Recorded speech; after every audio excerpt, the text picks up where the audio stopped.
Gravação iniciada, presidente. Gravação iniciada.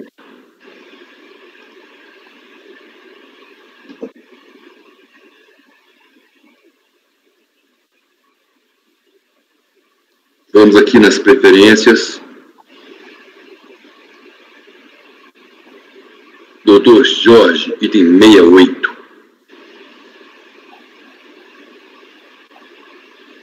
Item 68, recorrente técnica de engenharia, construção, interessado em fazenda. Pode convocar o patrono. Ok, presidente, farei a convocação. Que é patrona, doutor Thaís.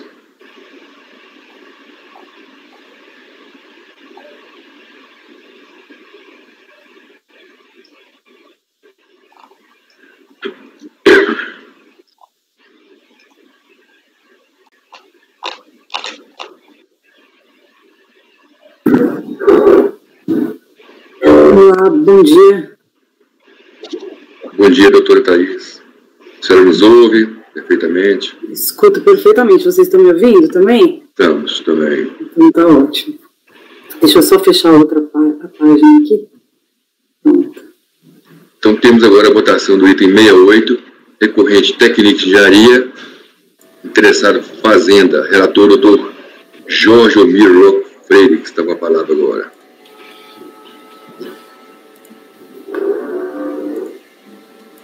Ok, presidente. Bom dia, senhora procuradora. Traço de recurso especial de divergência deposto pelo contribuinte, admitido pelo despacho de folhas quanto à matéria, aspas, preclusão versus verdade material, artigo 16, parágrafo 4 do decreto 70.235, PAF, a qual se insurge em face do acordo número tal, de 25 de fevereiro de 2019, que, por unanimidade, negou o provimento ao recurso voluntário, assim dispondo sua emenda.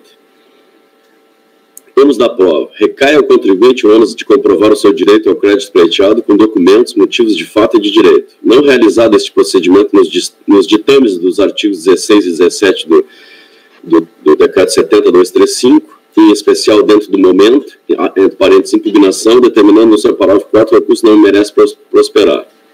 Alega recorrente, em suma, que teria compensado com supostos créditos de PIS, eu digo valor atualizado, com débitos dos mesmos tributos decorrentes de estorno de valor de certa contratante. No recurso voluntário em sua impugnação não acostou provas do alegado direito. Havendo em consonância do princípio da verdade material, a prova poderia ser produzida a qualquer tempo, excepcionalmente. Pelo que entende, deve ser mitigado o teor dos artigos 16 e 17 do decreto 70.235.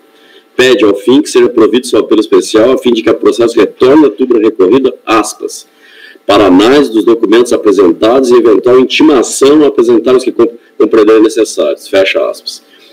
Caso assim não se entenda, pede o provimento do recurso, aspas, fazendo que se promova uma análise detida os estornos realizados, fecha aspas. Só feita, enquanto razões, pede à Fazenda que seja negado seguimento ao recurso e, caso conhecido,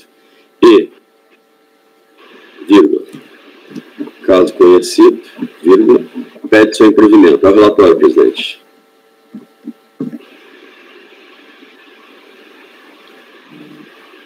Doutor Thaís tem 15 minutos para a sustentação oral.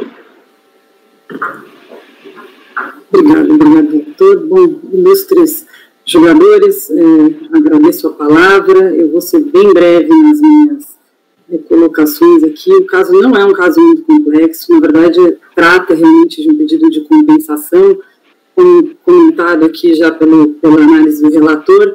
É uma compensação de PIS relativa a estornos realizados em razão de estornos de receita realizados em razão da operação da recorrente. Inicialmente, eu queria explicar um pouquinho qual é a operação. A gente está falando aqui da Tequinte. A recorrente é uma chama-se Tequinte Engenharia. É uma empreiteira, uma empresa de engenharia, né, que exerce aí suas prestações de serviços basicamente para o setor petrolífero. Em razão disso, né, todo o seu resultado, ou seja, o seu faturamento, ele sempre é feito por meio de medição. Essa é uma especificidade do setor. Em razão disso, diversas vezes pode-se acontecer de ter que acontecer um retorno, né, um estorno, um cancelamento desses faturamentos. Isso é bastante comum, seja por uma reanálise técnica da própria recorrente ou muitas vezes dos seus próprios clientes. O caso concreto aqui, a gente está falando de uma medição feita aí para a Petrobras, em que, na medida que essa medição foi revista, houve sim um estorno de aproximadamente 8 milhões. Em razão disso, tivemos aí um reflexo de PIS na multa, eu acho que deve estar em 70, cerca de 150 mil reais hoje atualizado, mas o valor original de 57. Essa compensação ela aconteceu em 2012, tá, de um valor especificamente relativo a 2012. Na análise do despacho decisório, foi então conferido que tinha tido alguma ausência de retificação de DACOM e DCTF. Nesse momento, foi apresentada a manifestação de inconformidade com toda a documentação relativa a esse estorno. E aí eu digo razão, né, livros razão, o contrato efetivo da Petrobras, um memorando extenso esclarecendo esse estorno realizado pela Petrobras, além de todas as outras documentações fiscais e contábeis. Esses documentos jamais foram analisados, não foram analisados no acórdão da DRJ, que simplesmente se fundou na ausência de retificação em DCTF e DACOM. Ressalto que não houve, de fato, a retificação, a gente está falando de um período de 2012, anterior à solução COSIT de 2 de 2015, e na época existia essa discussão a respeito da possibilidade de se retificar. Hoje a gente tem um entendimento pacificado que, se resguardado os 5 anos, a gente consegue fazer a retificação. Mas, na época, isso não era viável, né, existia bastante discussão, mas a recorrente, desde o momento inicial, apresentou toda essa documentação, que, como eu já comentado, não foi analisado pela DRJ. No recurso voluntário, foi ratificada todas essas informações, reanexando aí todos os documentos relativos ao memorando, aos contratos, a comprovação desse estorno, a liquidez efetiva desse crédito, e mais uma vez o acórdão do CARF se pautou essencialmente aí na ausência de retificação de DACOM e do CTF, dizendo que não estaria seguindo os requisitos do decreto 7235. O que a gente invoca nesse recurso, e aí eu trago como paradigma, peço licença aqui até para ler o número do acórdão, que é o acórdão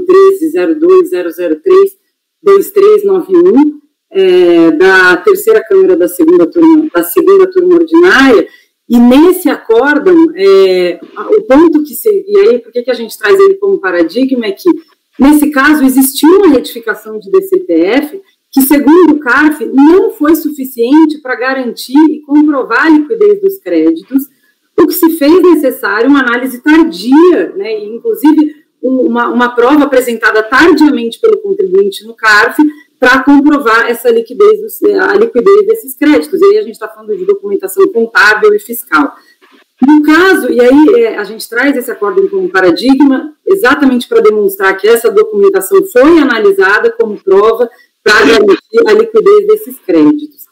Eu destaco que, no caso analisado nesse momento, o caso da Tequinte, esses documentos foram comprovados, né, e foram trazidos desde a apresentação da manifestação de inconformidade. Mas sequer foram analisados porque houve o entendimento de que a liquidez do crédito se daria por meio das obrigações acessórias, deveres instrumentais, da COM e do CTF.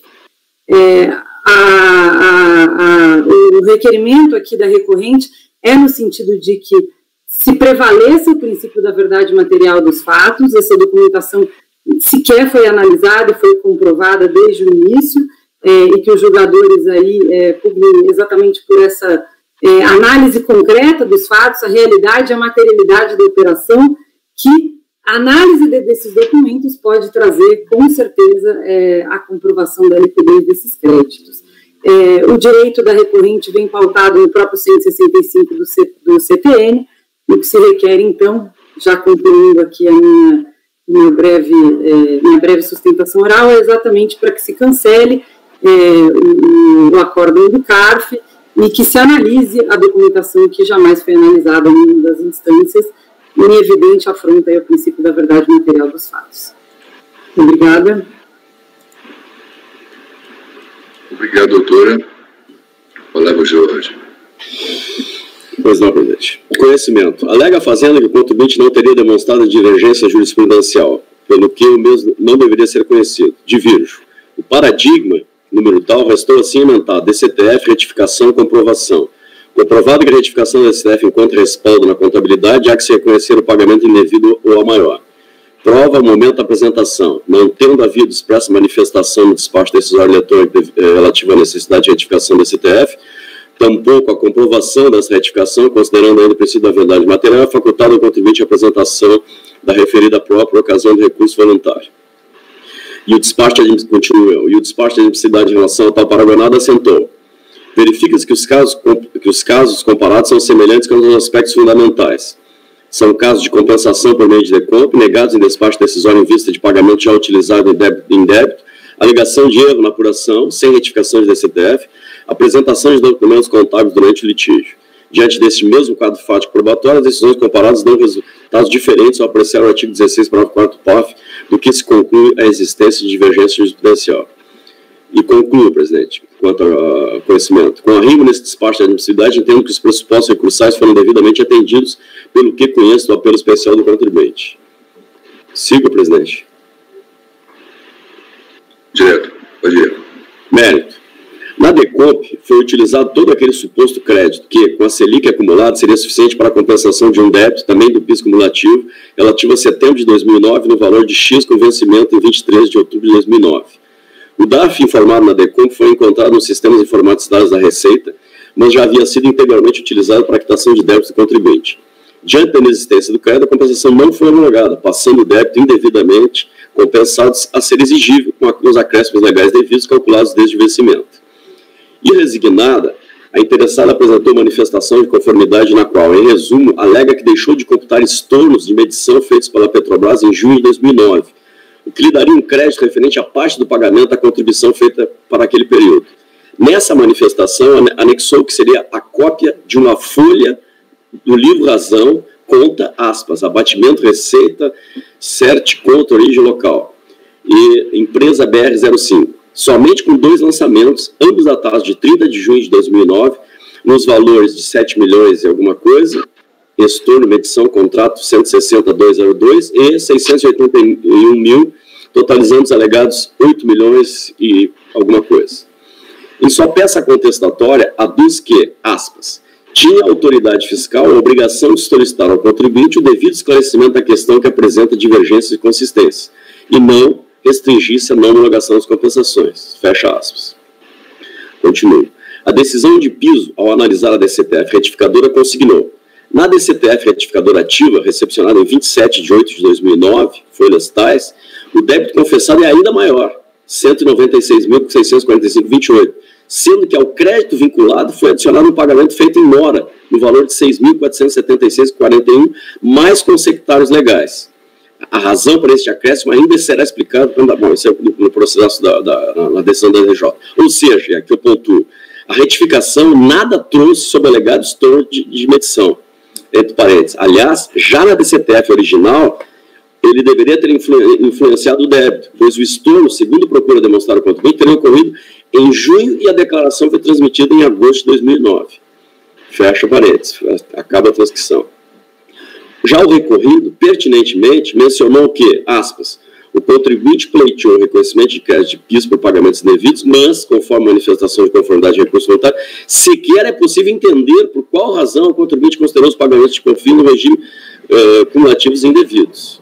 Fecha aspas. Continue. Ora, dúvida não há, e nossa jurisprudência é uníssona nesse ponto, que em se tratando de pedido de compensação, no qual a teoria do artigo 170 do CTN nos créditos devem ser certos quanto à sua existência e líquidos quanto ao seu valor, todo o ônus de provar o crédito do contribuinte que o alega. E, igualmente, assentado nosso entendimento que essas provas devem ser produzidas até a manifestação de conformidade. E não se fala em princípio da verdade material em sede de pedido de ressarcimento e compensação, pois certo que a ônus da empresa provasse o suposto crédito à exaustão, visto que abateu de crédito tributário líquido certo, pois declarado em DCTF. Como bem pontua o recorrido, esta prova não pode ser feita a qualquer tempo. Vige no processo administrativo fiscal o princípio da concentração, da eventualidade, que informa o processo. Nesse ponto, trago a colação um voto do Dr. Andrada, no aresto 9303500761, eu ainda não estava fazendo parte dessa turma, que coloca nos pedidos de restituição, que é a hipótese em análise, ressarcimento e compensação de crédito financeiro quando está fazendo assim, o ônus de provar a certeza e liquidez do valor pleiteado da recorrente e não do fisco. Está claro de tudo que tem nos autos que não existe nem certeza nem liquidez. E o que a contribuinte quer é que a gente baixe em diligência e intigue ela para apresentar a documentação que é ônus dela apresentar. Demais disso, continua, dispõe o decreto 70.235, quanto à impugnação e manifestação de conformidade. Aí eu transcrevo aqui, vou pular, parágrafo 4º, a prova documental será apresentada na impugnação para o direito de impugnante fazer o automento processual. Agora, o novo Código de Processo Civil, artigo 373 também, a própria lei que regula o processo administrativo fiscal federal, no seu artigo 36, também diz que cabe ao interessado a prova dos fatos que tem alegado, sem prejuízo dever atribuído ao órgão competente para a instrução. Portanto, presidente, concluindo, escorreito recorrido, pois em processo de iniciativa do contribuinte, como em caso, o momento para a juntada de provas é até a manifestação de conformidade, tratando de declaração eletrônica. Aliás, isso é o entender, isso é o que entende o parecer COSIT 28 de 2 de 2015, que fala, assim, em certo momento, da imprescindibilidade da retificação da STF para a comprovação do pagamento devido ao maior. E como bem pontua a DRJ, essa retificação da STF sequer fez prova suficiente, porque pela vez ela tivesse viciado do saldo anterior. E esse vem sendo o rumo trilhado para essa terceira turma. Aí eu cito aqui outro voto do doutor Andrade, cito um voto de minha relatoria, que digo, cuja ementa restou assim, escrita, cabe ao interessado a prova dos fatos constitutivos e direito a pedir de repetição de débito, a mera apresentação desse CPF da com retificadoras, desacompanhada de provas quanto ao valor retificado, não tem o condão de reverter o ônus da prova, quem continua sendo aquele que alega o fato constitutivo do seu direito. Assim, em conclusão, o contribuinte não se desincumbiu do ônus quanto à prova do seu direito, porque, claro está, a meu sentir, que não está nem certo nem líquido o valor que a contribuinte alega. E, por tal, deve ser improvido recurso. Disposto com isso, né, cruzamento ao apelo especial da divergência do contribuinte é como voto, presidente.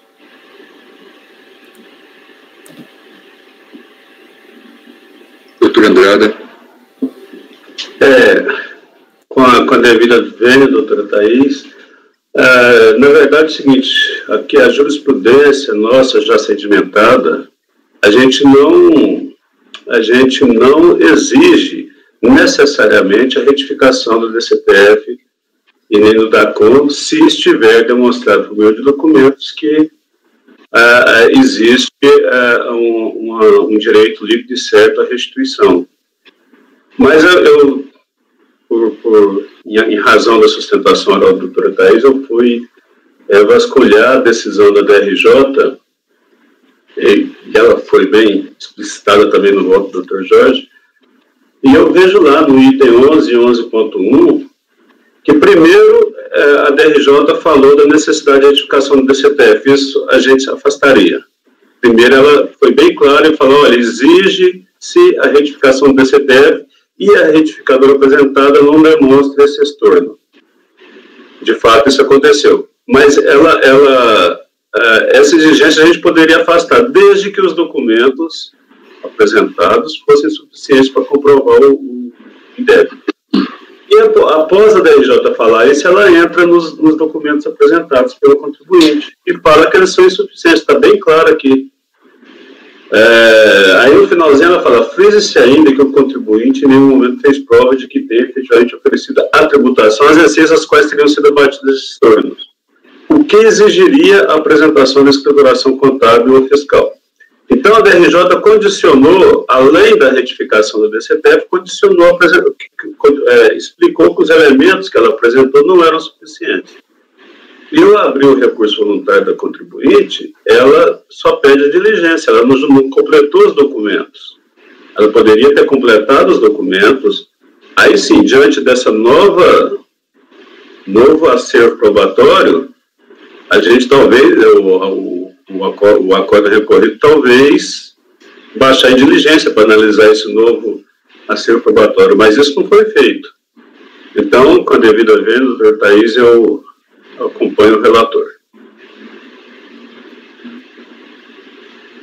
Doutora Tatiana. Bom, foi bem colocado pelo doutor Andrada. Eu tenho aquele entendimento, né, um pouco mais amplo de que a gente não tem que só aceitar aqueles documentos que foram apresentados antes da... Doutora Tatiana, assim, eu estou... O som está muito baixo. Está muito baixo? Tá. Ué, eu aumentei o som aqui, presidente. Como está gravando, pode dar problema. E agora, tá melhor? Melhorou. Ah, obrigada. Mais ou menos. Então, eu tenho um entendimento um pouco mais amplo, né, de que não seria só no momento da manifestação de conformidade, né, nesse caso. E que pela busca da verdade material eu poderia estar considerando os outros documentos. Mas como bem colocou o doutor Andrada, realmente a DRJ, no momento em que ela tratou como insuficiente, o contribuinte teve a oportunidade de apresentar em recurso voluntário e não apresentou, né? E pelo contrário, pediu diligência, né? Então, deveria ter pelo menos feito a prova, né, da vinculação, né, pedida pela DRJ. Então, no entanto, considerando aqui todo o racional, que eu respeito bem, o racional bem colocado, bem exposto pelo Dr. Jorge, que eu tenho um entendimento um pouco mais amplo, eu vou acompanhá-lo pelas conclusões. Dr. Luiz. Eu acompanho o relator, presidente. Dr. Jorge, eu só fiquei com uma dúvida quanto ao conhecimento. Se o fato aqui foi falta de comprovação, o paradigma, ele também não teria trabalhado apenas numa situação diferente, porque no paradigma houve comprovação aceita. Aqui foi falta de comprovação. Foi essa dúvida que restou depois do voto de todos que me antecederam. Aí eu concordo no mérito com o senhor. Eu pergunto por que o senhor optou por conhecer. Porque, olha só, se no recorrido o problema foi falta de comprovação e no paradigma houve uma comprovação tardia, aceita, as situações poderiam ser vistas como diferentes. Eu sei que não altera o deslinde da questão, mas uma questão, uma discussão técnica talvez seja apropriada. Eu só pergunto, não estou votando ainda, já proferirei meu voto em seguida, depois do esclarecimento do relator, presidente. Posso, presidente? Sim, essa dúvida sempre bem colocada, só que a questão é a seguinte: a matéria que foi admitida, aspas, foi preclusão vezes verdade material, artigo 16, parágrafo 4º do decreto 7235. E o paragonado justamente faz menção a articulação da admissibilidade faz menção. Diante desse mesmo quadro fático probatório, as decisões comparadas dão resultados diferentes, ao apreciar o artigo 16, parágrafo 4º do PAF, do que se conclui a existente divergência jurisprudencial. Ou seja, no paragonado, ele foi adiante admitindo prova, o quadro fático não é exatamente igual, mas ele foi adiante admitindo a produção de prova posteriormente à manifestação de conformidade. Perfeito. Essa foi a minha análise. Eu vou acompanhar o relator, presidente. Eu não tive acesso aos autos, não vou abrir essa discussão, porque no mérito eu concordo plenamente com o relator, então acompanho o relator. Em toto. Doutor Valcir? Com o relator. Doutora Érica? O relator. Pelas conclusões.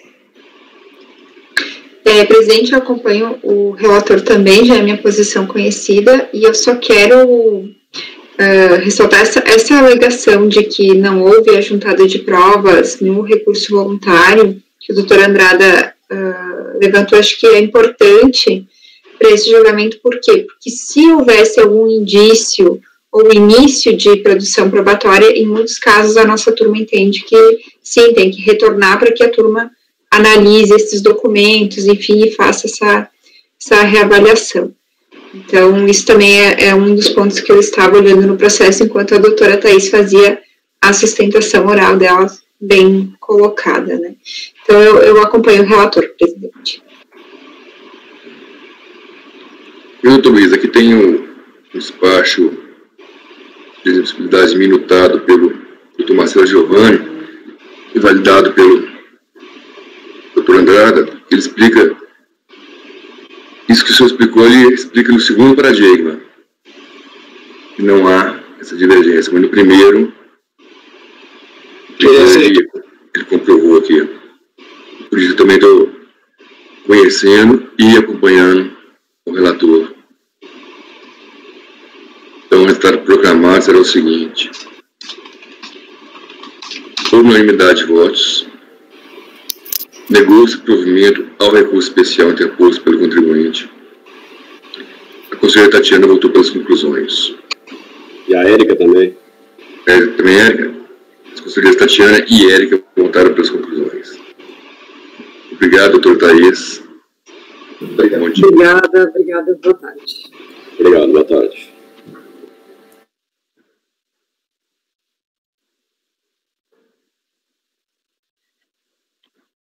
Próximo. Item da doutora Vanessa. Retirar de pauta, presidente. Retirar de pauta 74. A solicitação da PFN. 74, retirar de pauta por solicitação da PGFN. 76. Doutora Tatiana. Recorrente Fazenda, interessado SM Pescados. Pode convocar o patrono. Ok, presidente, faria a convocação. Só para efeito de gravação, 6 a 85 da pauta. foi retirado de pauta por solicitação da PGFN do patrono. Qual? O 75. Ah, tá, o 75, a gente volta nele depois. Não, ele foi retirado de pauta. É só para seguir. É que ele está seguindo somente, doutor Valcir, a pauta das prioridades, sustentações, depois volta a todas e todas. Muito obrigado. O conselheiro Valcir está dormindo. Não, eu acho que você falar com a gente, podia passar por ele depois que acabar as preferências aí. Claro, claro.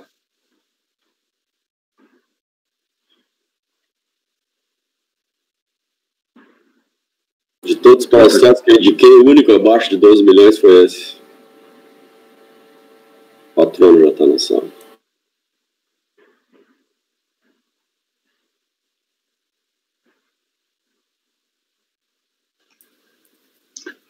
Presidente, posso começar? Bom dia, doutor Sérgio. Não, o senhor está com o microfone. Isso. Tá. Já está ativado. Bom dia. Só para a gente testar, o senhor pode, assim que começar, o senhor pode desativar, mas só para a gente testar. Tá bom, vou desativar. Tá bom. Estou com a palavra relatora, doutora Tatiana. O item 76, recorrente Fazenda, interessado SM Pescados. Para a sustentação oral, doutor Sérgio Melo. Trata-se de um recurso especial interposto pela Fazenda Nacional contra acórdão 3301-007-514 da primeira turma ordinária da terceira Câmara da terceira sessão, que por unanimidade de votos conheceu parcialmente o recurso voluntário e com relação à parte conhecida deu provimento parcial, revertendo as glosas de créditos de COFINS calculados sobre compras de embalagem secundária, que são aquelas Master Box e caixas de isopor, tá? Então, insatisfeita a Fazenda Nacional interpôs recurso especial, ressurgindo com a discussão acerca dos créditos, né, decorrentes do custo das embalagens de transporte.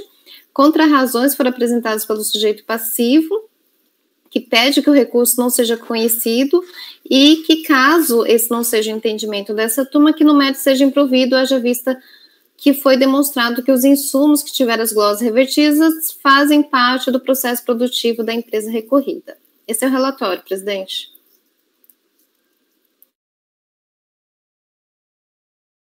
O doutor Sérgio tem 15 minutos para fazer a sua sustentação oral. Bom dia a todos. Senhora conselheira, relatora, senhor presidente, demais conselheiros.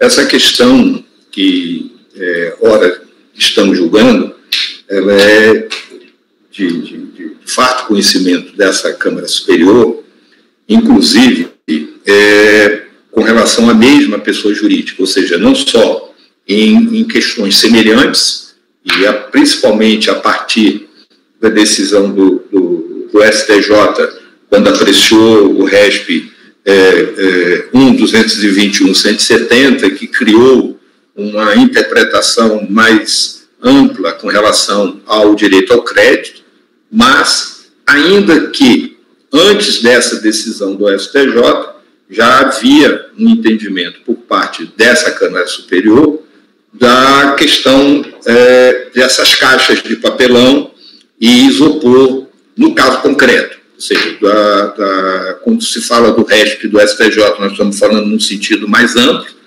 de essencialidade, relevância, mas no caso concreto da SM Pescados, houve julgamento nessa Câmara Superior, que eu gostaria de mencioná-los agora. O Acórdão 93.03.010.575, ao julgar esse processo em agosto, 12 de agosto de 2020, 7 meses atrás, concluiu, de forma bem resumida, que, no presente caso, devem ser acatados os créditos nas aquisições de caixa de isopor e embalagem de transporte do tipo Masterbox, que são incorporadas ao produto vendido.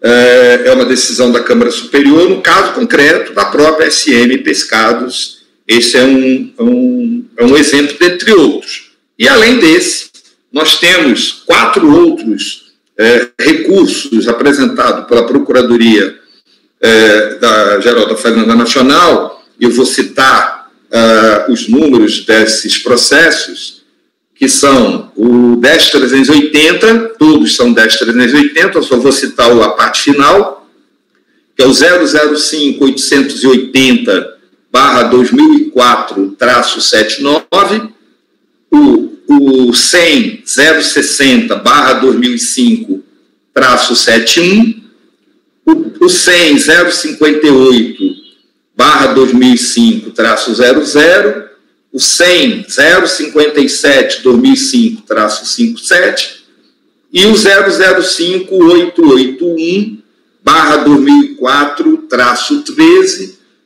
onde esses recursos especiais da Fazenda Nacional não foram admitidos.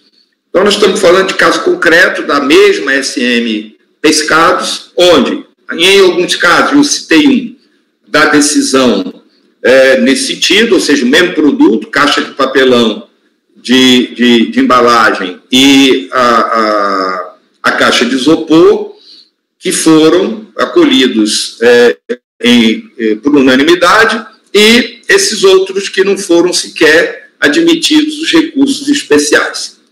Com relação ao produto, especificamente camarão, que é o que nós estamos falando, trata-se de produto que tenha o início da sua produção dentro da criação de cativeiro, ou seja, não é camarão de mar, não é pesca oceânica, e sim é produto produzido a partir de criação em cativeiro. Essa criação em cativeiro, ela começa com a preparação dos tanques de criação.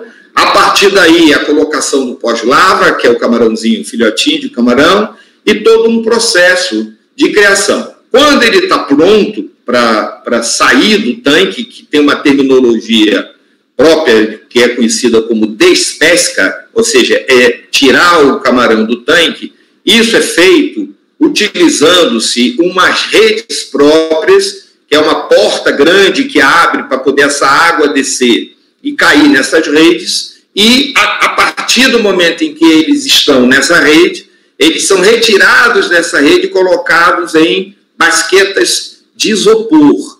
E nessa basqueta de isopor são colocados produtos químicos, que é o metabisulfito, gelo e etc., e o camarão é colocado dentro dessas caixas de isopor. E são caixas de isopor que são, pelo próprio nome já está dizendo, isopor, elas são frágeis e elas se quebram no processo. Ou seja, dependendo do cuidado, do zelo, do manuseio com essa caixa, ela dura 3, 4, 5, 10 vezes, 20 vezes, mas pode quebrar na primeira. Então, são materiais que se consomem no processo de despesca.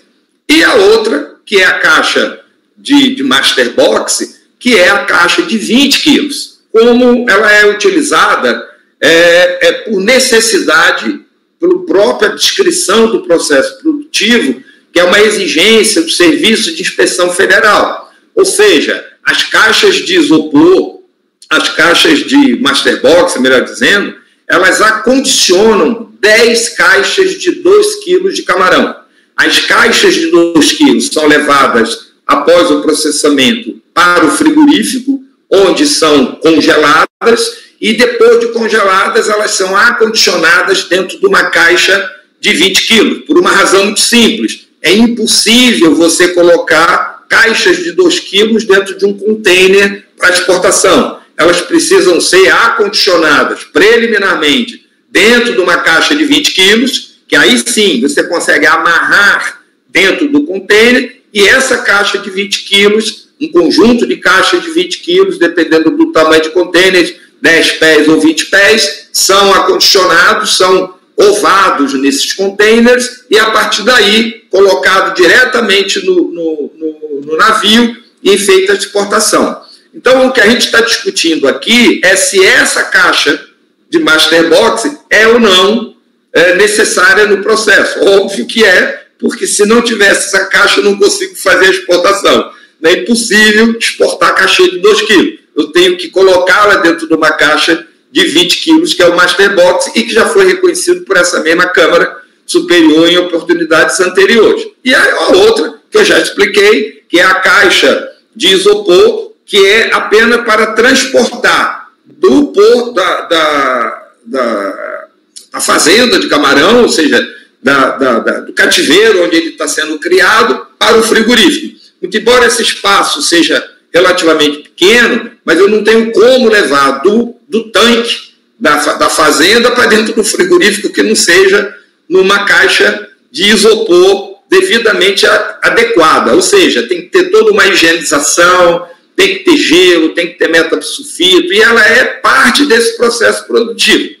E dada a sua fragilidade por ser caixas de isopor, ela se consome com muita rapidez nesse processo produtivo. Isso tem entendimento de diversas câmaras baixas do CAF, como Câmara Superior, e por essa razão entendemos que tanto a caixa de isopor quanto o Master Box são matérias-primas indispensáveis, essenciais, relevantes para o processo produtivo, e daí a possibilidade de tomada de crédito, como está sendo discutido nesse momento. Por essa razão, entendemos que deve ser provido ou negado provimento ao recurso da Fazenda Nacional. Muito obrigado. Obrigado, doutor. Quem é minha relatora? Tatiana. Tatiana, relatora, com a palavra. Obrigada, presidente. Bom, o recurso já é conhecido. Eu estou, na verdade, conhecendo o recurso, desculpa, porque realmente, em relação ao item embalagem, há divergência, né? Então, eu estou conhecendo o recurso deposto pela Fazenda. Quanto ao mérito, eu cito aqui o acordo 9303010577 da doutora Érica para o mesmo sujeito passivo, em que ela citou também o voto do conselheiro Andrada, né, que também trouxe toda a questão do camarão, né. Então, por ser essencial, né, e pertinente ao processo produtivo, eu voto por negar provimento ao recurso especial, presidente.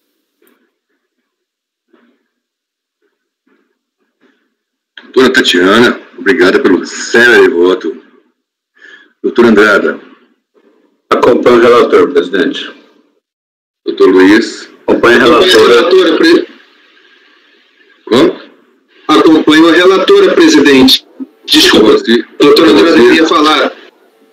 Não, eu falei que acompanho o relator, acompanho a relatora, doutora Tatiana. Tá. Eu também acompanho a relatora. Com a relatora.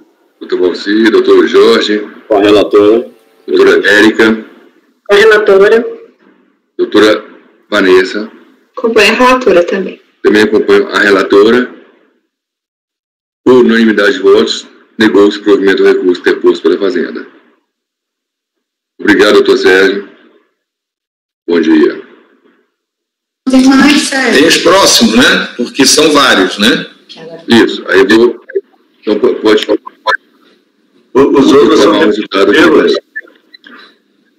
Esse resultado proclamado vai servir também para os itens 77, 78, 79, 80, 81, 82, 83, 84, 85. Isso. Até 85, mesmo resultado. Obrigado, doutor.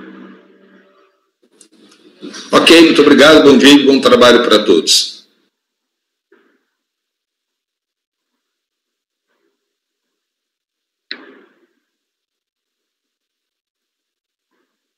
Próximo.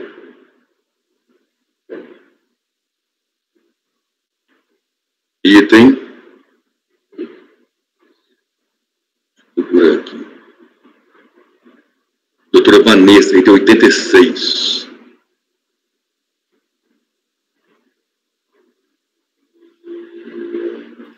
Recorrente Fazenda, interessado Rocha Diagnóstica, foi retirado de pauta por solicitação da PGFN.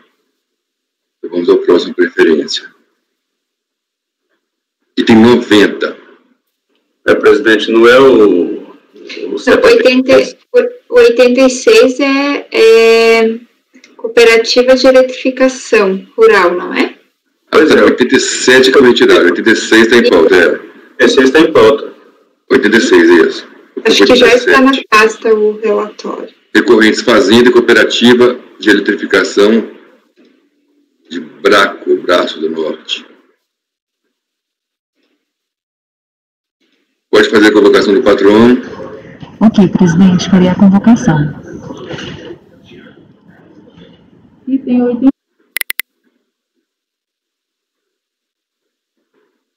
87 que é retirado.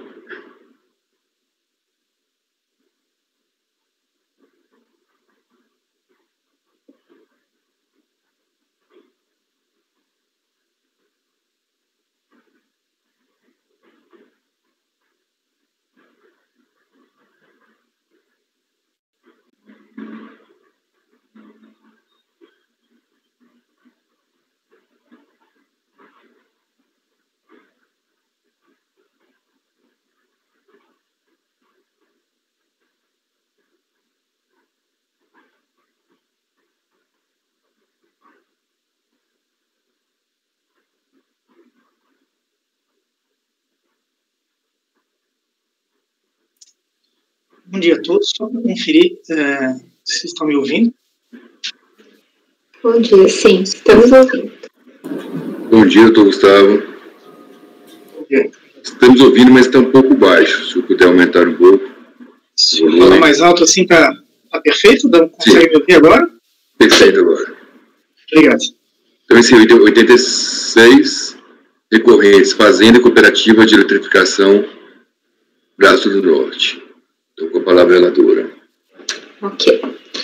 Então, aqui trata-se de recursos especiais de divergência interpostos pela Fazenda e também pela contribuinte, né, a Companhia de Eletrificação Rural de Braço do Norte Limitada, buscando a reforma do Acórdão 3102002401, de 18 de março de 2015, que deu provimento parcial ao recurso voluntário para excluir da base de cálculo do auto de infração o valor correspondente aos gastos incorridos pela cooperativa na prestação de serviços a seus associados, entendido como tal, indistintamente a totalidade das despesas e dos custos vinculados a esses serviços. Da mesma forma, sejam subtraídos da base imponível o valor das receitas financeiras e outras receitas. Então, aqui eu trago a ementa do acórdão. Não resignado em parte com a decisão, então a Fazenda Nacional interpõe recurso especial, alegando divergência com relação à incidência das contribuições PIS e ACOFINS sobre todos os ingressos recorrentes dos atos cooperativos, inclusive custos e despesas vinculados aos serviços das cooperativas e seus associados. Então, relacionou com o paradigma o acórdão 3301-001-630. Intimado, o contribuinte apresentou contra-razões ao apelo especial, postulando preliminarmente o conhecimento no mérito a negativa de provimento. Na mesma oportunidade, o contribuinte também interpôs recurso especial de divergência com relação à base de cálculo das cooperativas de eletrificação rural, o que toca as contribuições não cumulativas. Para comprovar o senso interpretativo, colacionou com paradigmas dos acórdãos 3801-003-009 e 3302-00489, perdão. Após superada a alegação da intempestividade do recurso especial e em segundo despacho afastada a restrição posta em novo despacho elaborado, sobreveio o despacho em agravo de 30 de julho de 2020 para dar prosseguimento ao recurso especial do contribuinte relativamente à matéria, tributação do ato cooperativo relativo aos anos calendário 2004 e 2005. Na sequência, a Fazenda Nacional apresentou contra-razões ao recurso interposto pelo contribuinte, requerendo não conhecimento no mérito a negativa de provimento. Então, não foram apresentadas pessoa direta. Então, esse é o relatório, presidente. Com a palavra, o doutor Gustavo. O senhor tem 15 minutos. Senhor presidente, senhora relatora, eu vou compartilhar minha tela aqui para trazer algumas informações que eu considero oportunas para o julgamento. Vocês estão visualizando essas informações? Sim. Tá. Então, basicamente, o que eu vou tentar explicar aqui nessa sustentação é que houve uma confusão muito grande pelo fiscal no que diz respeito especificamente às atividades da contribuinte. A cooperativa é uma cooperativa que atua aqui no interior do estado de Santa Catarina, uma cooperativa rural, onde basicamente o que ela faz? Ela faz a aquisição de energia elétrica de geradoras, eventualmente distribuidoras, e faz, então, a distribuição dentro desses municípios, né, Braço do Norte e outros municípios ali do lado. Então, trata-se especificamente de uma atividade de compra de energia e de venda para os próprios associados. Todas as vendas são realizadas exclusivamente para os associados. Então, eu posso genericamente dizer que é um ato típico cooperado. Não há receita que não seja relativa aos associados. Isso faz toda a diferença na hora de fazer o cálculo e na hora do próprio enquadramento que foi dado pela fiscalização e pelos julgamentos. Bom, entrando um pouquinho nos detalhes do julgamento, né, como é que o fiscal fez o cálculo aí da tributação? A gente está falando de PIS e COFINS de 12 de 2000 a 10 de 2005. O contribuinte, na época, ele não recolheu COFINS e apurou o PIS de acordo com a folha de pagamento. A fiscalização entendeu que seriam tributáveis pela receita, as duas contribuições, e considerou como receita tributável o total da receita que ela teria, né, e fez exclusões exclusivamente no que se refere aos custos de distribuição e compra de energia elétrica. Foram só esses custos que o fiscal, na época, fez exclusão. A legislação aplicada na época e defendida pela contribuinte estabelecia o seguinte: Lei 10.684, de 2003, que estabelecia lá no artigo 17, que fazia referência lá a uma medida provisória lá de 2001, que também fazia referência à aplicação no período anterior. O artigo 17 permitia, então, uma exclusão da base de cálculo da contribuição, né, dos valores dos serviços prestados pelas cooperativas de eletrificação rural a seus associados. E aí estabelecia, inclusive, que valia desde 1999. E fazia referência também ao artigo 15 da medida provisória 2158 e o artigo 1º da 101. O que eles estabeleciam? A 2158. Eram passíveis de exclusão, as cooperativas podiam excluir da receita as receitas de venda de bens e mercadorias a associados. E também eventuais receitas de prestação aos associados de serviços especializados. Então, haviam essas duas previsões específicas, né? Aqui nos parágrafos haviam as regras de contabilização, que todas foram observadas, não teve nenhum tipo de controvérsia no que se refere a isso. O artigo 13 estabelecia justamente que essas cooperativas aplicariam essa tributação de 1% do PIS sobre a folha. E a MP 101 estabelecia que essas sociedades cooperativas poderão excluir da base de cálculo, né, as sobras apuradas na demonstração do resultado do exercício. Basicamente, o que a legislação fez foi corrigir aquela distorção onde grande parte das cooperativas não realizava atos típicos cooperados porque realizava venda para terceiros. Então, o que a legislação fez foi estabelecer novas regras pelas quais ato típico cooperado não paga PIS/COFINS e ato atípico, né, ato com terceiros, paga PIS/COFINS, só que aí de acordo com essas regras específicas da legislação. O que aconteceu? Na hora de fazer o lançamento, né, e aqui eu peguei um dos meses, o primeiro mês aqui do auto de infração para ter como exemplo, né, onde teve aqui uma cobrança de 1.191,45, o fiscal simplesmente somou todas as receitas, sem discriminar. Aqui eu vou dar um zoom, não sei se vocês vão conseguir ver, mas é justamente a de dezembro de 2000 aqui que aparece. E aí ele somou todas as receitas da atividade aqui considerada residencial, industrial, comercial, rural, poder público, venda a grosso consumo e outras receitas, somou também receitas financeiras, chegando a 741 de receita, deduziu as devoluções, deduziu custos, que seria a compra dessa energia, e botou 39 mil de base de cálculo aqui. Então, esse 39 que está aqui, vezes os 3%, dá 1.191. De onde ele retirou essas informações? Da própria contabilidade da contribuinte, que consta nos autos, né, e que a gente está pegando de novo aqui um exemplo do mês 12 de 2000.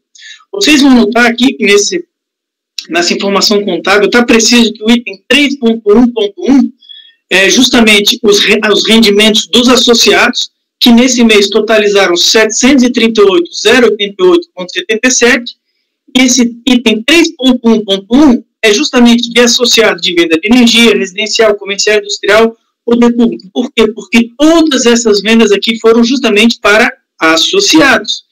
Também houveram algumas espécies de serviços. Por exemplo, se tinha que fazer a ligação de um medidor, se tinha que desligar, se tinha que fazer algum tipo de vistoria, algum tipo de aluguel de equipamento, a cooperativa fazia essa cobrança dos próprios associados, mas tudo contido dentro das receitas de associados.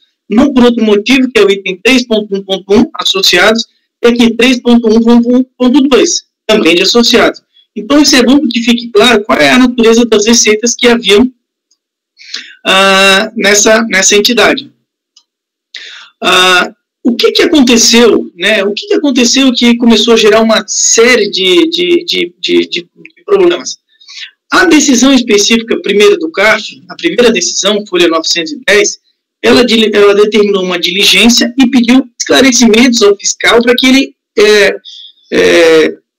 pontificasse como havia sido feito o cálculo. Ele foi lá e fez um resumo dizendo que o que está fora dos custos de geração, né, ele foi lá e considerou que isso aqui não seria atividade típica. O acórdão do CARF, quando deu a decisão, em 2015, o primeiro acórdão, ele disse o seguinte: olha, o contribuinte tem razão, dou provimento ao recurso para que seja excluída a totalidade dos valores dos serviços prestados pela cooperativa aos seus associados. Esse trecho aqui do acórdão já é suficiente para resolver, já seria suficiente para resolver toda a controvérsia, porque tiraria da base de tributação todas as receitas. Ele acrescentou também que sejam excluídas também aquelas outras receitas que eu demonstrei ali, as receitas financeiras, aliás, não estavam ali, mas contam em outra razão, mas são pouco significativas, 3 mil e poucos reais, e outras receitas. Então, houve a primeira decisão do CARF que foi favorável. O que aconteceu? Aqui houveram várias idas e vindas, cálculos, recálculos, mas eu vou destacar os principais. Folha 980, houve um recurso, houve uma abertura de um procedimento para adequação dessa cobrança ao julgado. E aí que começou a controvérsia, porque quando aquela decisão, quando a SECAT foi fazer aqueles cálculos, aconteceu que ela apresentou um saldo devedor. Quando ela apresentou um saldo devedor após a decisão do CARF começou a gerar uma controvérsia. O fisco foi lá e apresentou o seu recurso, o contribuinte também, porque viu que, de acordo com a interpretação que a SECAT estava dando ao acordo do CARF, haveria algum tipo de saldo. O que aconteceu foi que, na prática, foram apresentados mais 2 cálculos da SECAT, e a contribuinte apresentou o recurso, e esse recurso, basicamente, ela defende o seguinte: olha, das duas, uma, ou eu já ganhei e está tudo afastada por completa cobrança, e esses cálculos são todos equivocados, ou a decisão do CARF não está respeitando lá as decisões do STJ, nem tampouco a legislação, que entende que os atos tipicamente cooperados não estão sujeitos, né, à tributação. Então, se a gente fosse tentar resumir a controvérsia, a gente ia parar aqui nessa parte do julgamento, né, na parte dispositiva do acordo, onde determinou que seja excluído do auto de infração a totalidade dos valores de serviços prestados pela cooperativa aos seus associados. Isso representa 100% da receita, aliás, 99,1% talvez sejam ali as receitas financeiras, que eu nem consigo dizer se elas são de rendimentos bancários ou dos próprios associados. Então, só para demonstrar aqui o que aconteceu com relação a esses cálculos da SECAT, né? Basicamente, a SECAT, em uma dessas apurações do julgamento, ela fez uma exclusão das outras receitas, que seriam, deixa eu representar aqui, que seria o valor dos R$6.000 aqui, que está aqui representado, né, de 12 mil. Ela excluiu os 3.580 das receitas financeiras, também excluiu demais custos, e excluiu 39 mil, e aí, especificamente em relação a COFINS, nesse mês, a conta ficou zero. Então, ela foi lá e apresentou uma memória de cálculo que nesse mês dava zero de COFINS a recolher. No entanto, no mês subsequente, fazendo essas mesmas exclusões, ela chegou a 3.585 de COFINS a cobrar. E por que está dando essa diferença? Porque, basicamente, eles excluíram as outras receitas, as receitas financeiras, as despesas e os custos de energia, mas não excluíram, como determinava o acordo, o valor da totalidade dos serviços prestados pela cooperativa aos associados, que era justamente a receita da contribuinte, que era mais relevante. Então, se a gente for fazer um quadro comparativo, que é esse que eu estou fazendo aqui, a gente tem aqui uma representação de como foi calculado o auto de infração, onde ele considerou como tributáveis todas aquelas receitas que a gente havia apontado, inclusive outras receitas e as receitas financeiras, deduziu os custos e apurou 1.191 de COFINS naquele período. Usando esse critério aqui da SECAT, ia dar 0 a 0, porque naquele mês houveram diversas despesas que zeravam, no mês subsequente não. Então, na liquidação, a SECAT continuou colocando como receitas tributáveis receitas típicas, enquanto o correto era justamente não somar qualquer tipo de receita.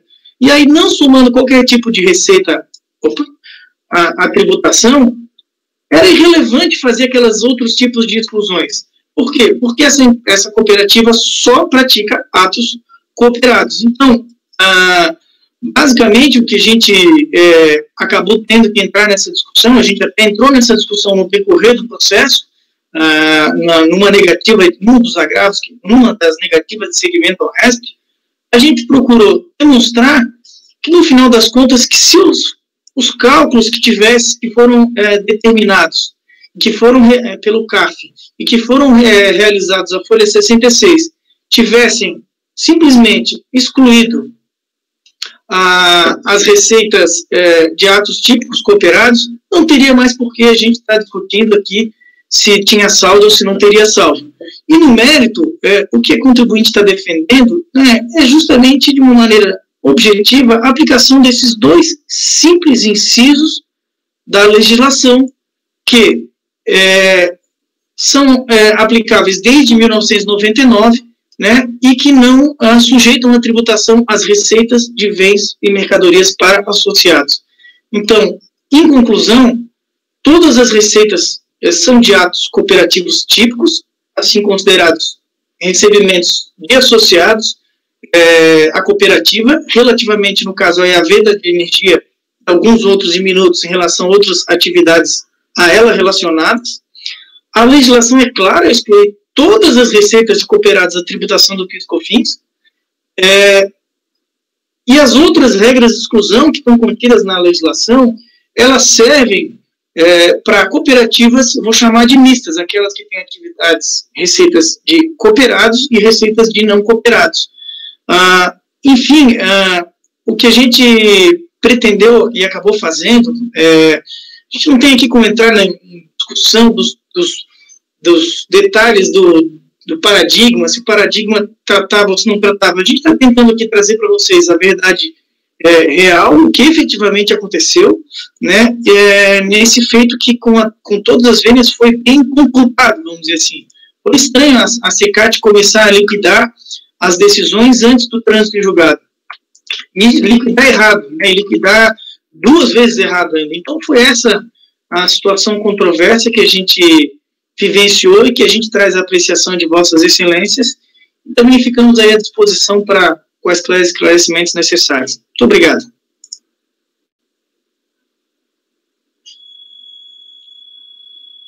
Agora eu já tirei aqui o compartilhamento. Parei? Obrigado, doutor. O senhor gastou 14 minutos e 59 segundos. Faltava 1 segundo para completar 15 minutos. Com a palavra agora, relator. Da relatora. Obrigada, presidente.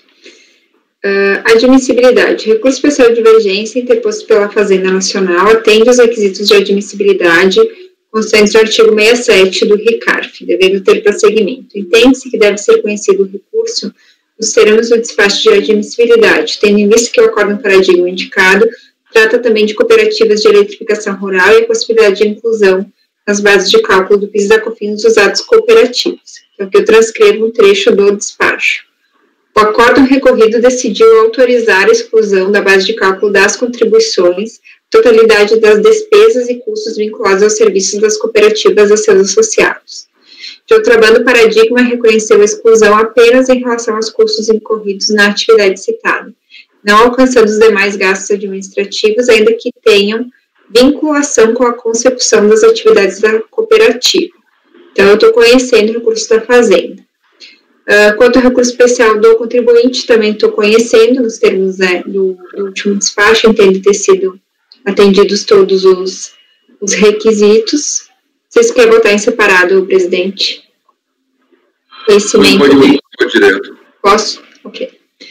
Então, no mérito, eu fiz uma análise conjunta da matéria, porque a matéria posta no recurso especial da Fazenda e no recurso especial do contribuinte, de certa forma, elas se conectam, né? Então, eu fiz só uma análise conjunta.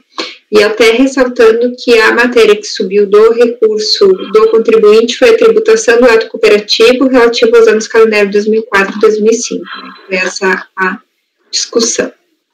Então, a discussão principal posta nos autos, e que abrange tanto o recurso especial da Fazenda quanto do contribuinte, refere-se à possibilidade das cooperativas de eletrificação rural excluírem da base de cálculo das contribuições para o PIS e a COFINS todos os gastos incorridos na geração, transmissão, manutenção e distribuição de energia elétrica, sejam eles classificados contabilmente como custos ou como despesas.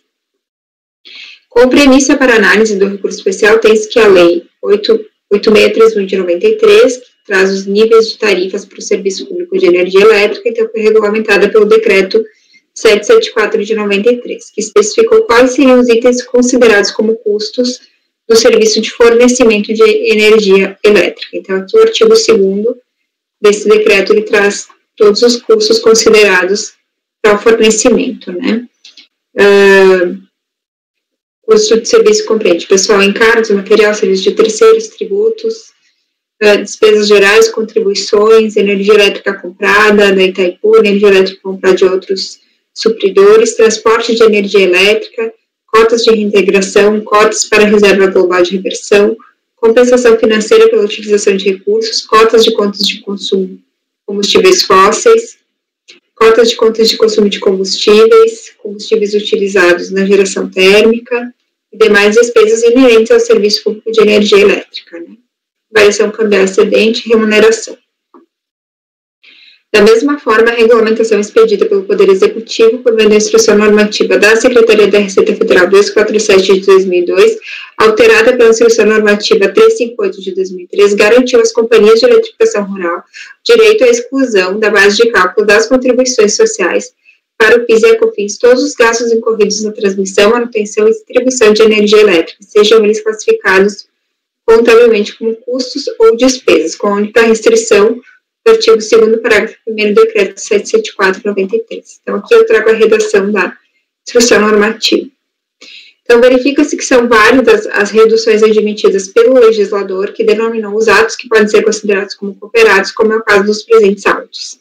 Assim, as deduções com os gastos de geração, transmissão, manutenção e distribuição de energia elétrica pelas cooperativas de eletrificação rural, quando repassados aos cooperados, foram disciplinados no artigo 17 da Lei 10.064 de 2003, com efeitos retroativos à data da vigência da MP 1858 de 2010, que revogava a anterior isenção concedida. Então, aqui eu transcrevo também o artigo 17, né, da 10.684.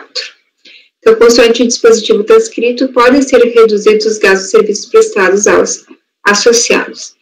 Então, nesse sentido, os atos normativos expedidos pela Secretaria da Receita Federal, embora tenham convertido a expressão serviços em custos, não restringem o alcance a determinados tipos de custos, mas sim abrangem a definição como sendo os gastos incorridos na geração, transmissão, manutenção e distribuição de energia elétrica, repassados aos seus associados. Transcrevo também o artigo 12. O Tribunal Regional Federal da 4ª Região, no julgamento do agravo número tal, ao reconhecer a perda do interesse de agir em unidade de segurança, juizado por companhia de eletrificação rural, bem consignou que a Lei 10.684 disciplinou a matéria, autorizando a exclusão da base de cálculo da COFINS dos valores atinentes aos serviços de eletrificação prestados pelas cooperativas rurais a seus associados, e com efeitos retroaferentes à data da vigência da MP 1858 de 2010 de 99, que revogara a primitiva isenção cuja subsistência se buscava. Então, a referida decisão foi mantida pelo STJ, a analisar o recurso especial 92665 e não admitir o prosseguimento da insurgência por falta de pré-questionamento. Então, por fim, também a incidência do PIS e da COFINS sobre os atos cooperativos já foi decidida pelo STJ na sistemática dos artigos 543C do CPC de 73 e 1036 do CPC novo, né, nos termos do julgamento do RESP 1.164.716, cuja emenda assim dispôs. Então, o artigo 79 da Lei 5.764/71 preceitua que os atos cooperativos são os praticados entre as cooperativas e seus associados, entre estes e aquelas, e pelas cooperativas entre si, quando associados, para a consecução dos objetivos sociais. E ainda, seu parágrafo único alerta que o ato cooperativo não implica operação de mercado nem contrato de compra e venda de produto ou mercadoria. Então, por isso, eu estou negando o provimento ao recurso especial da Fazenda, que o objetivo era que fossem excluídas da definição desses atos cooperativos alguns outros custos, e dando provimento ao recurso especial do contribuinte para abranger também os anos de 2004 e 2005, que foi a discussão que subiu, né? Então, esse é o voto, presidente. É bem complexo esse. Esse caso é bem chatinho mesmo. Assim, teve muitas idas e vindas, né? Doutor Andrade, com a palavra. Eu até tenho dúvidas, eu acho que ao dar provimento ao recurso especial do contribuinte, eu acho que o recurso da Fazenda fica prejudicado. Mas, de qualquer forma, para não evitar novos cálculos, eu acompanho a relatora, presidente, por negar provimento ao recurso da Fazenda e dar provimento ao recurso especial do contribuinte. Doutor Tatiana. Acompanho a relatora, presidente. Doutor Jorge, está pedindo a palavra. Doutor Jorge. Presidente, pedi um esclarecimento da doutora Vanessa, porque o contribuinte teve o seu recurso voluntário provido, pelo que eu entendi. E o contribuinte está discutindo aqui a decisão da liquidação da DRF. É isso? Eu estou Entendi bem, doutor? Não, doutor Jorge, pelo que eu depreendi dos autos, né, pela leitura que eu fiz, o recurso voluntário foi parcialmente provido. Haveria uma parte que ele não teve êxito, né? Deixa eu até pegar aqui para... O elemento que ele colocou na tela, o voto ali do pessoal da turma, que era do Rosa, Maria do Socorro, nessa parte dos atos cooperativos, acho que foi dado provimento. A minha dúvida é essa. Não, foi dado provimento parcial para que seja excluída do auto de infração a totalidade do valor dos serviços prestados pela cooperativa a seus associados. Eu acho que teve algum pedaço que ficou de fora, por isso o recurso do contribuinte. Tanto que a admissibilidade... que o recurso do contribuinte da Fazenda... Sim, que é a discussão, isso, de se incluir ou não nos atos cooperativos, porque o que a Fazenda discute? Se esses outros custos e despesas se incluem nessa definição dos atos cooperativos, que foi por isso que eu trouxe as INs e a legislação. Eu tenho dúvida. Minha dúvida é essa questão do recurso do contribuinte, porque se ele ganhou nessa parte, ele não tem interesse de agir para recorrer. E aí, minha dúvida é se ele pode trazer para nós e reiniciar, não é uma questão processual, reiniciar o contencioso a partir de um despacho da SACAT que está liquidando o acordo recorrido. Essa é a dúvida. Deixa eu até confirmar isso aqui, doutor Jorge, mas eu tenho para mim que sim. Você quer crescer, presidente? Doutor Luiz. Tem duas pessoas que querem falar, o doutor Luiz e o patrono. Luiz e... Tá. O doutor Luiz vai falar e depois o patrono, se tiver alguma experiência de fato, também poderá falar. Doutor Luiz. Presidente, está muito, muito difícil de delimitar o que está sendo discutido. Eu estou tentando ler os acórdãos paradigmas, os acórdãos recorridos para poder entender. E aí eu pergunto à doutora Vanessa se não seria o seguinte: a discussão é que foi dado provimento parcial pela decisão recorrida para excluir serviço prestado, valor de serviço prestado ao associado.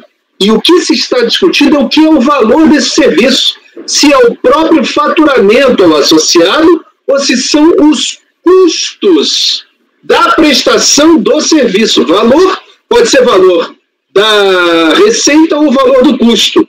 Pelo paradigma trazido pela Fazenda, se eu não estou enganado, eu estou lendo aqui o paradigma 3301.001.630, no qual participaram, e foi por unanimidade, participou o presidente, participou a ex-vice-presidente do CARF, Maria Tereza, participaram aí o doutor Zé Adão, o Antônio Lisboa, estou vendo aqui as pessoas que participaram, não é o caso.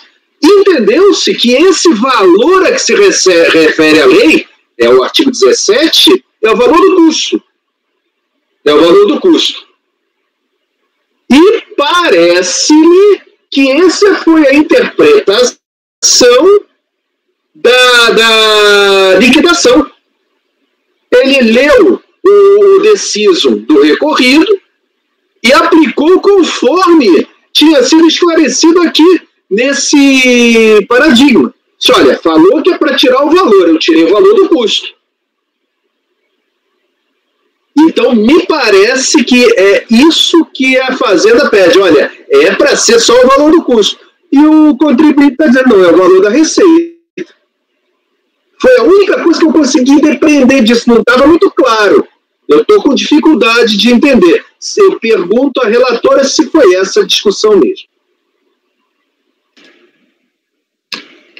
Presidente, essa mesma discussão... Eu só vou ver se o patrão tem os esclarecimentos de fato. Ok. Depois de continuar aqui no nosso debate.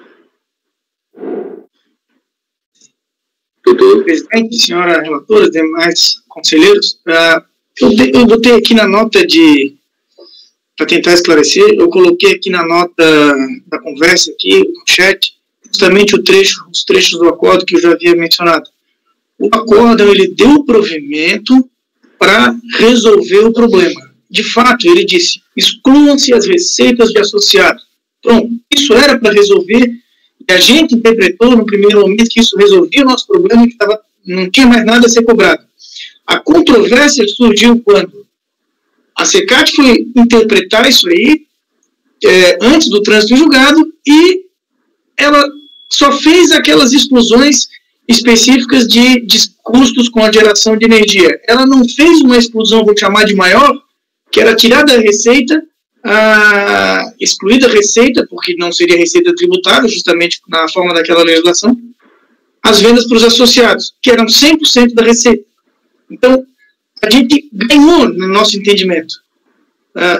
100%, tirou 100%. Mas quando aparece uma conta dizendo, vocês estão devendo, então a gente vai recorrer. Foi isso que aconteceu. Eu nem era patrono na época, mas, enfim, foi isso que levou à interposição do recurso especial. Agora, o que a Fazenda está defendendo, no fundo, é que são aplicáveis aquelas regras de exclusão relativas aos custos. Mas isso não prejudica o nosso recurso.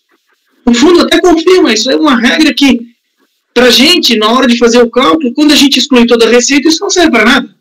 Já está excluído, entendeu? A gente entende que a gente ganhou. Agora, para o contribuinte, importante é afastar a cobrança. Se vai ser negado o provimento ao nosso e o da Fazenda, porque já está resolvido, o que a gente não quer é pagar uma situação onde a jurisprudência claramente diz que não deve. Então, desculpe até a extensão, mas é que o caso é complicado mesmo. Obrigado, doutor. A gente vai passar a votação já, mas estamos em debate, então vamos continuar com o debate. Eu vou ler um trecho da admissibilidade aqui. O trecho da admissibilidade fala o seguinte: o acordo recorrido, esse que nós estamos analisando, decidiu autorizar a exclusão da base de cálculo das contribuições a totalidade das despesas e custos vinculados aos serviços cooperativos e seus associados. De outra banda, o paradigma reconheceu a exclusão apenas em relação aos custos incorridos na atividade citada, não alcançando os demais gastos administrativos. Ou seja, o paradigma separou despesa de custo. O que ele entendeu que era despesa não dá direito à dedução, e o que ele entendeu que era custo dava o paradigma. E o recorrido juntou tudo, juntou despesas e custos, entendeu que tudo estava abrangido pela legislação. Foi isso que, pelo menos do despacho de admissibilidade, é isso que se extrai. E que presidente, posso falar? Pode falar. E que é a matéria que está no meu voto, que é justamente englobando custos e despesas, não fazendo a distinção entre esses valores. Então, todas as despesas relativas aos gastos, né, com os atos cooperativos, devem ser excluídas da base. Perdão, não foi isso que eu estou entendendo do seu voto, doutora Vanessa. A senhora está votando dizendo que é para tirar a receita, que é totalmente diferente de custo e totalmente diferente de despesa. Aí não ficou claro para mim. Não, o meu voto é no sentido de que, independente de ser denominado custo ou despesa, que é como está na legislação, deve ser excluído da base de cálculo. Então, não teria nenhuma tributação. Então, a receita de venda para os associados, essa continua sendo tributada, não exclui. Isso eu estou perguntando à relatora. Bom, deixa ela responder, mas eu estou entendendo que ela está dizendo que... Desculpa, doutora Andrada, é que eu vi o patrono estava iniciando a manifestação, eu só fiz essa... Não, ok. Mas eu estou entendendo, posso estar equivocado, que ela está excluindo tanto gastos, né, despesas como custos, e está afastando a receita da tributação por conta do repetitivo do STJ. Então, desculpa, aí temos uma incoerência. Se eu não estou tributando a receita, eu não tenho que dar crédito de custo. Mas eu não estou dando crédito. Não pode bater nas duas coisas. Ou bate no cravo ou na ferradura.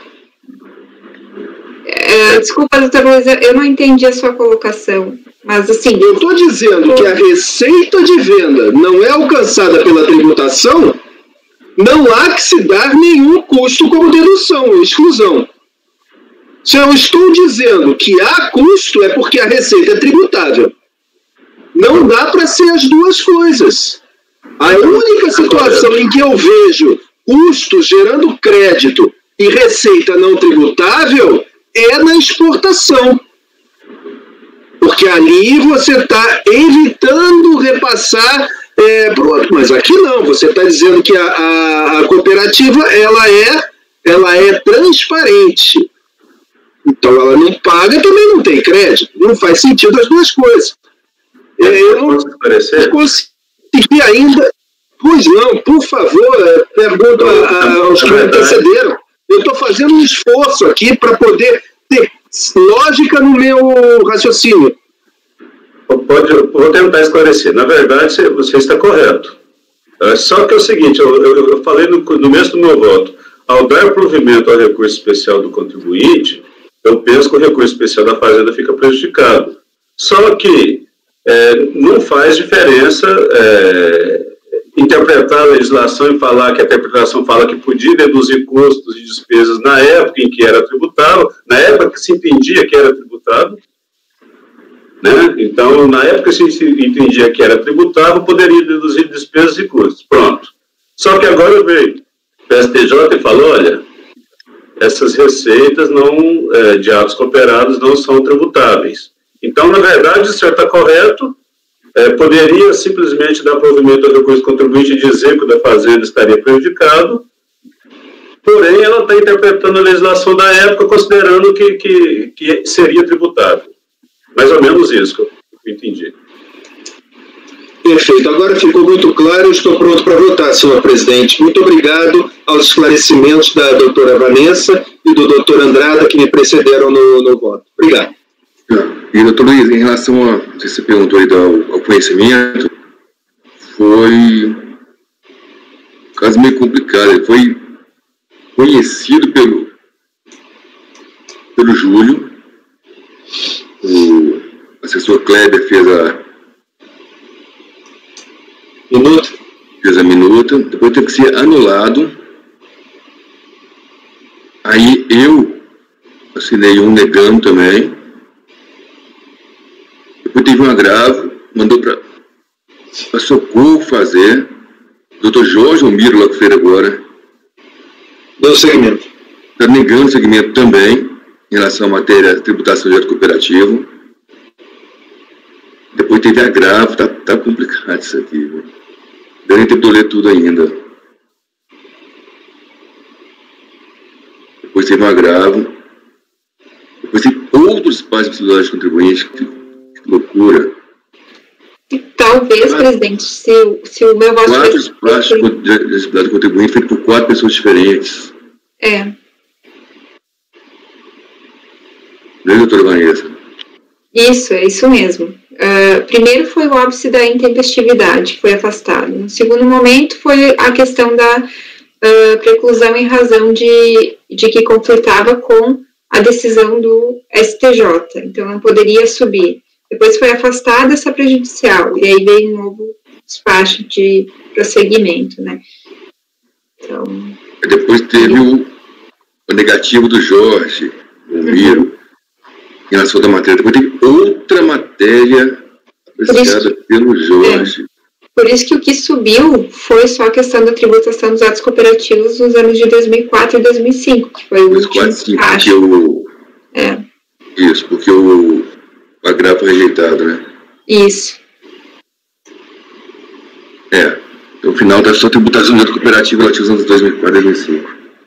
Até esse caso das cooperativas de eletrificação rural, por que eu optei por trazer essa explicação anterior da dedução dos gastos de despesas? Porque o recurso da Fazenda Nacional, no meu entender, ele entra só nessa questão do que eu poderia considerar como componente dessa questão do ato cooperativo que não vai ser alcançado pela tributação. E essa decisão foi unânime, né? O Ricardo Rosa presidiu. Isso, exatamente. Unânime para tirar a totalidade disso, né? O valor. Não falou do valor da receita, não falou do valor da venda. Esse é o problema. Eu estou com ela aberta aqui. Olha o que ele diz. Vou ler para vocês. Acordam os membros do colegiado, por maioria de votos, em rejeitar a preliminar de nulidade do auto de infração, vencidas as conselheiras Nancy Gama e Miriam de Fátima Lavocá de Queiroz, que acolhiam a preliminar. Agora é o importante. No mérito, por unanimidade de votos, sem dar parcial provimento ao recurso voluntário, para que seja excluída do auto de infração a totalidade do valor dos serviços prestados pela cooperativa a seus associados. E me parece que aqui esse valor não me deixa claro se é o valor de custos, despesas ou se é o valor da receita. Eu tentei ler agora o voto para ver como é que está o encaminhamento. O voto é enorme, eu não tive condição de o voto, basicamente, era isso que eu ia falar agora. O voto, basicamente, traz essa mesma fundamentação que eu estou trazendo aqui para definir o que é esse valor que não está sendo tributado. Né? E vai no mesmo sentido. Todos os custos e despesas que forem relativos a essa geração de energia, essa prestação de serviços para associados, estão abrangidos. Então, a separação que a Fazenda pretende fazer no recurso especial, ela não é válida pela legislação, por isso que eu estou negando o provimento. E acrescentei a decisão do recurso especial do STJ em repetitivo que afasta a tributação de atos cooperativos. Até um dos pontos é que, independentemente depois com relação a especificamente atos cooperativos, mas de outros contribuintes, por exemplo, de cooperativas financeiras, já tivemos discussões nessa turma sobre se esse RESP foi ou não modificado posteriormente por decisão do STF, enfim. Mas na questão das cooperativas de eletrificação rural, como eu tenho uma disposição específica na legislação, o entendimento é unânime de que não, esses valores, né, da prestação de serviços aos associados não são alcançados pelo PIS e pela COFINS. Isso, inclusive, foi unanimidade na nossa turma, e também eu vi que nas turmas ordinárias estão decidindo dessa maneira, inclusive um acórdão bem recente do Rodrigo Mineiro. Então, assim, por isso que o meu voto está nesse sentido.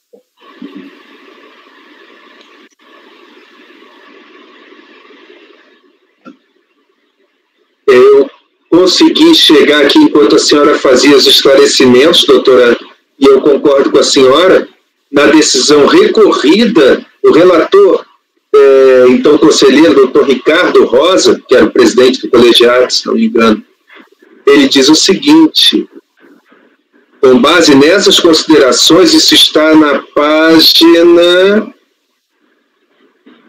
18. Demora um pouquinho, é um voto grande. Com base nessas considerações, peço mais uma vez vênia para manifestar o meu entendimento de que apenas o faturamento das cooperativas que não esteja vinculado aos serviços prestados aos associados é que pode ser tributado. E aí ele deixa claro qual é a razão de decidir. Tá. Agora, o que o doutor Andrada colocou, doutora Vanessa, eu pergunto, a questão da exclusão dos atos cooperados, ele seria somente a partir de 2004, 2005? É isso que o senhor está falando, doutor Andrade? Ou sempre? Não, é por conta da decisão do STJ. A decisão é ali, mas ela diz respeito a uma lei anterior, então ela se aplica, né, a todo período. Perfeito, perfeito. Ótimo, tá. Muito obrigado, peço desculpas pela insistência nas perguntas, mas era no intuito de entender e não dar uma decisão sem estar entendendo os fatos com clareza. Obrigado. Eu peguei todo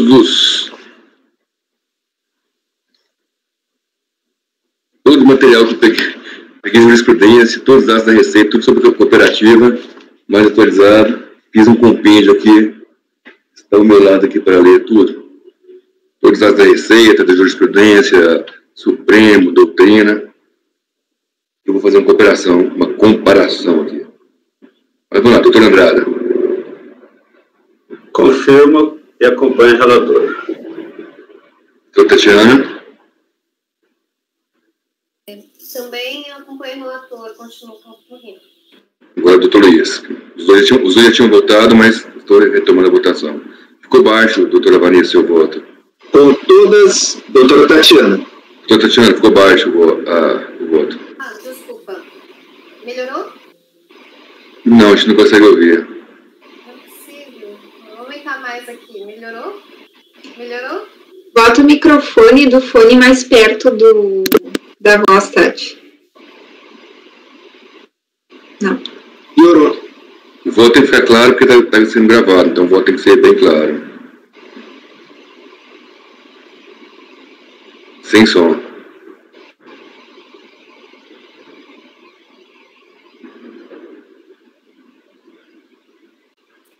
Alô? Alô? Agora sim. Agora sim? Ai, desculpa, presidente, acho que está com contato aqui com a relatora, presidente. Doutor Luiz. Pedindo vênia, eu abro a divergência, eu vou dar provimento ao recurso do contribuinte em face da decisão do STF, e julgar prejudicado o recurso da Fazenda Nacional. Mas eu acho que é isso mesmo que todo mundo... Os que me antecederam votaram diferente. Eu não vi lógica, conforme eu disse, o presidente estava batendo no cravo e na ferradura, né, para botar a ferradura no cavalo, basta bater no cravo, não precisa bater no cravo e na ferradura. Foi diferente, mas o resultado é o mesmo. Não, eu prezo pela coerência na minha cabeça da lógica. Eu não posso dar duas coisas que são incompatíveis entre si. Você? Eu ia falar antes, eu também tenho um processo que sou relator, que é para hoje à tarde, acho, que envolve a mesma questão das companhias de eletrificação rural. Então eu voto, entendo o voto da relatora, concordo com o voto da relatora, mas em termos lógicos eu votaria com o doutor Luiz Eduardo, no sentido de dar provimento ao recurso do contribuinte, ficando prejudicado o recurso da Fazenda Nacional. Doutor Jorge. Eu já acho que o recurso do contribuinte não deve ser conhecido. Porque o contribuinte não sucumbiu, eu não sei, ele não tem objeto, não tem interesse recursal, porque ele ganhou. Ele está discutindo a liquidação da decisão em que ele foi vencedor. Então, presidente, dado a vênia, não conheço do recurso do contribuinte e nego o provimento do recurso da Fazenda, com base na decisão do STF. Mas ainda vou deixar claro aqui que ainda tenho certa dúvida, porque o artigo 17, que a doutora Vanessa coloca no voto, o artigo 17 da Lei 10.684/2003, ela deixa claro que seriam os custos agregados ao produto agropecuário. E o artigo 15 da MP 158, no inciso 3º, se reporta a prestação de serviços especializados, que não é um serviço, isso aqui é a venda de mercadoria, a energia elétrica é mercadoria. Então, presidente, eu vou acompanhar a relatora, mas deixando claro que essa questão de cooperativa, também até solicito que o senhor envie para nós esse material, e o doutor Andrade já tinha aberto divergência, que a doutora Vanessa reportou em relação às cooperativas de crédito, que ainda está sob decisão da STF. Esse deciso que a doutora Vanessa se reporta não abrange as cooperativas de crédito, isso nós já decidimos aqui. Então, com essa ressalva, presidente, analisar melhor esse artigo 17, também esse artigo 15, que toda a defesa do novo procurador se embasa no inciso 3º do artigo 15 da MP 258. Então, eu não conheço do recurso do contribuinte e conheço o recurso da Fazenda e acompanho a relatora com essa observação de eu ter que analisar melhor, presidente. E rogando que o senhor nos envie esse material aí para a gente poder estudar com o senhor. Ficou ideal, fiz uma pesquisazinha aqui sobre isso. Doutora Érica. Presidente, tem a questão de prejudicial. Já que foi levantado o não conhecimento, ele tem que ser votado em separado antes do mérito. Volta para todo mundo votar o não conhecimento. Isso, pensei na mentira. Como todo mundo conheceu, eu já ia proclamar o resultado como sendo o único não conhecido. Sim, senhor presidente, tá bom. Mas, se alguém quiser acompanhar... Mas sendo conhecido, o doutor Jorge tem que votar o mérito do recurso do contribuinte. Isso, ele vai ter que votar o mérito. Já votou? Eu não sei qual é o mérito que eu vou votar, porque o contribuinte ganhou. Eu vou dizer para ele que... Eu vou votar nele. O provimento porque já foi provido na instância COR. Então, vamos fazer o... Não tem lógica, presidente. O meu fundamento de não conhecimento é porque o contribuinte não tem interesse recursal. Falta interesse de agir. É um pressuposto recursal. Um dos pressupostos recursais é o interesse de agir.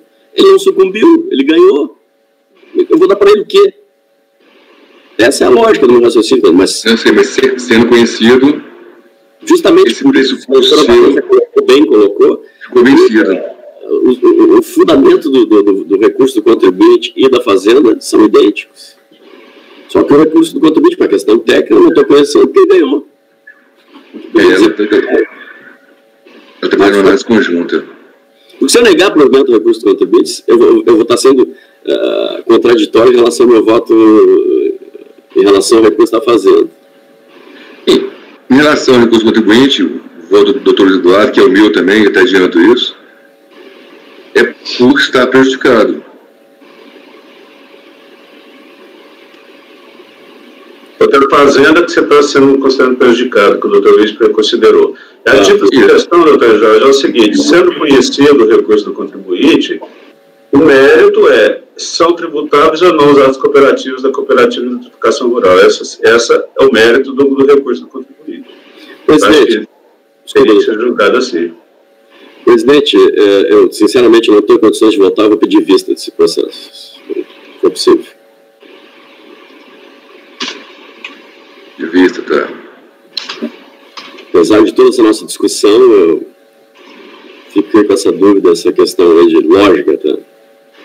Eu vou, presidente, também dar uma realizada nos fatos, só para tentar esclarecer mais para o colegiado em razão da discussão que nós tivemos hoje. Esse processo foi muito, muito complicado mesmo. Até a parte material nem tanto, a parte processual está chata também. É que eu me preocupei com a parte material e justamente em apontar essas diferenças dos atos cooperativos de eletrificação rural, cooperativas de crédito, que eram as preocupações da turma, né? Mas enfim. A parte material parece que estamos todos concordando, o problema é a parte processual. Eu não tenho reparos, desculpa, Bruno, eu não tenho reparos ao voto da doutora Vanessa. A minha dúvida, e a gente tem que ter cuidado nisso, é não abrir um precedente, porque o contribuinte, toda a sustentação do contribuinte, do patrono, foi em cima da liquidação da decisão do recorrido. Então, indiretamente, nós estamos acatando que cabe recurso especial de divergência em relação à liquidação de um aparelho. Essa é a maior fundamento, a maior dúvida que eu tenho. Não cabe, né? Não cabe recurso de liquidação. Nós estamos reiniciando a LID. É o artigo 1º do CAF, Mas, enfim, presidente, só essa observação. Agradeço a doutora Vanessa pelas explicações. Então, vista, né? Só peço para a doutora Vanessa deixar na pasta, vou salvar. Vista ao conselheiro Jorge, após a relatora negar provimento a ambos os recursos, não, ao contrário. Após a relatora negar provimento a recursos da Fazenda, vou colocar do contribuinte primeiro, para ficar mais fácil. Por questão de prejudicialidade, vou colocar o do contribuinte primeiro. Então, vista o conselheiro Jorge, após a relatora dar provimento ao recurso especial do contribuinte e negar provimento ao recurso da Fazenda, acompanhada pelos conselheiros Tatiana, Andrada, Tatiana, somente. Os conselheiros, nesse caso de um e do outro, sim, vou colocar os conselheiros Luiz e Valci votaram por dar provimento ao recurso especial do contribuinte, restando prejudicado por o especial interposto pela Fazenda. Perfeito. É isso? Permite, presidente, uma sugestão? Uma sugestão, Luiz? Exato. Vista para o Jorge, com relação ao recurso do sujeito passivo, a relatora deu provimento acompanhada por Andrada, Tatiana, Luiz Eduardo e Valci.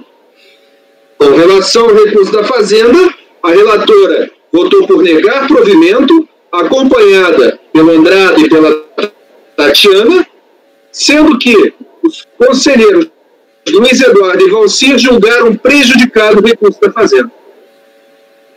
Perfeito. Então, com isso, encerramos esse item. Obrigado. Presidente, agradeço a todos a atenção, dedicação ao caso. Realmente ele é complexo. Peço desculpas aqui se eu não consegui pontuar todas as informações, mas realmente é um caso especial. Muito obrigado pela atenção. Bom julgamento. Obrigado, doutor. Obrigada, doutor. Vamos encerrar a gravação. Gravação encerrada.